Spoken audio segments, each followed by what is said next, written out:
Kaleshwaram ప్రాజెక్టుపైకి Congress party వ్యవహరిస్తున్న తీరుపై కేటీఆర్ పిలుపు మేరకు దేవరపల్ల మండల కేంద్రంలో బీఆర్ఎస్ పార్టీ ఆధ్వర్యంలో రాస్తారోకో ధర్నాలో పాల్గొన్న మాజీ మంత్రి రెబెల్ దయాకర్ రావు, జిల్లా నాయకులు పల్ల సుందరరామరెడ్డి, బీఆర్ఎస్ శ్రేణులు ఈ సందర్భంగా మాజీ మంత్రి రెబెల్ దయాకర్ రావు మాట్లాడారు.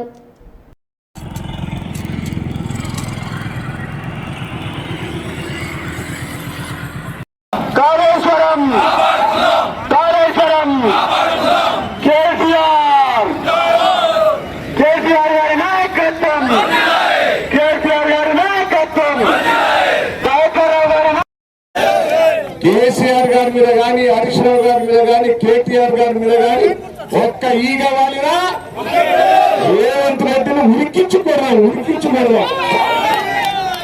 నేను ఒకటే మిమ్మల్ని అందరినీ కోరేది, నేను మిమ్మల్ని అందరినీ రిక్వెస్ట్ చేస్తున్నా. కాంగ్రెస్ పార్టీ వాళ్ళు ఎక్కడైనా మాట్లాడినప్పుడు మీరు కూడా నోరు తెరవాలి. ఇక 2 ఏళ్ళు అయిపోయింది, నోరు తెరవకపోతే బాగుండదు.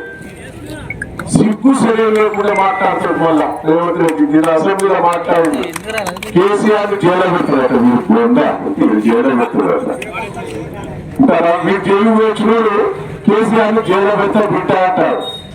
కాళేశ్వరం ఎవరి కోసం పెట్టాడా? మన కోసం పెట్టాడు.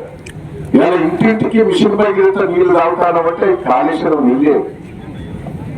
ఇలా వరద మనం చెప్పాము నీళ్ళే, రాష్ట్రమంతా చెల్లు నీళ్ళే అంటే కాళేశ్వరం నీళ్ళు. నేను మిమ్మల్ని అందరినీ రిక్వెస్ట్ చేస్తున్నా.